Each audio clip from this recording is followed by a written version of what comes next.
বন্ধুরা, আজকে আমি আবার চলে এসেছি। আপনারা সবাই ভালো আছেন তো? দেখুন, এই যে পটল আর আলু নিয়ে এসেছি, এই দিয়ে রান্না করবো আজকে একটা। চলুন বন্ধুরা, রান্নাঘরে যাওয়া যাক রান্না শুরু করতে। আমি এই যে এবার রান্নাঘরে চলে এসেছি। পটল আলুটা কেটে ধুয়ে নিয়ে চলে এসেছি।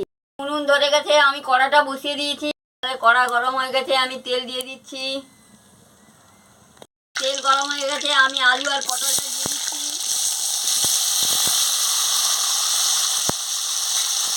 দিয়ে ভালো করে ভেজে নিচ্ছি।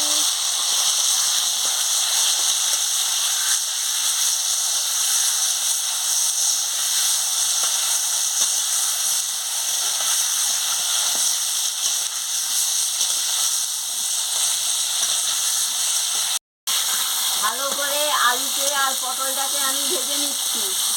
দেখতে থাকুন বন্ধুরা, প্রথম থেকে লাস্ট পর্যন্ত রান্নাটা কেমন হচ্ছে।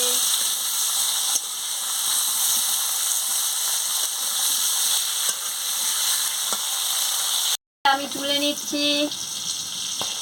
দেখুন বন্ধুরা, লাল লাল করে ভাজা হয়ে গেছে, আমি তুলে নিচ্ছি।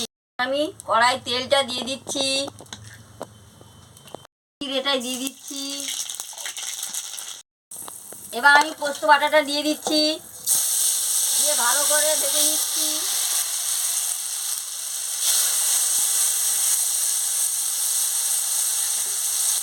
পোস্ত বাটার জলটা দিয়ে ভালো করে আমি ভেজে নিচ্ছি। কাঁচা লঙ্কা দিয়ে দিচ্ছি,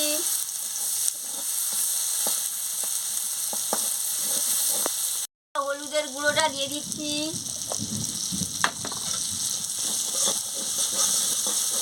দিয়ে ভালো করে কষিয়ে নিচ্ছি।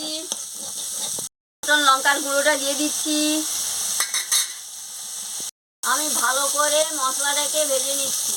মশলা মানে পোস্তটাকে ভেজে নিচ্ছি ভালো করে। আমি ভালো করে কষিয়ে নিচ্ছি।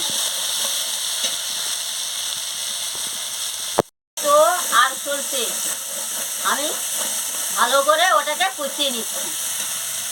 এবারে আলু আর পটলটা কষানো হয়ে গেছে, আলু আর পটলটা দিয়ে দিচ্ছি। দিয়ে ভালো করে আনাজের সঙ্গে কষিয়ে নিচ্ছি। মিষ্টিটা দিয়ে দিচ্ছি, দিয়ে ভালো করে কষিয়ে নিচ্ছি। বন্ধুরা, আমার ভিডিওটা শেয়ার করুন।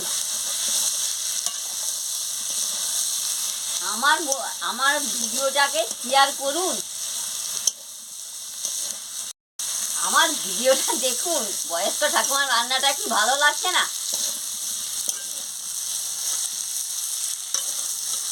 দেখুন, এবারে কষানো হয়ে গেছে, আমি পরিমাণ মতন জলটা দিয়ে দিচ্ছি।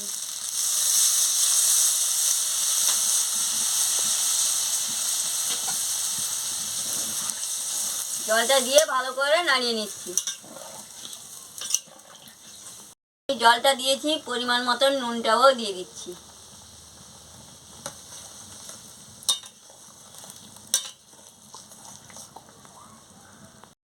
হয়ে গেছে, এবার আমি নামিয়ে নিচ্ছি। কি সুন্দর রংটা হয়েছে দেখছেন?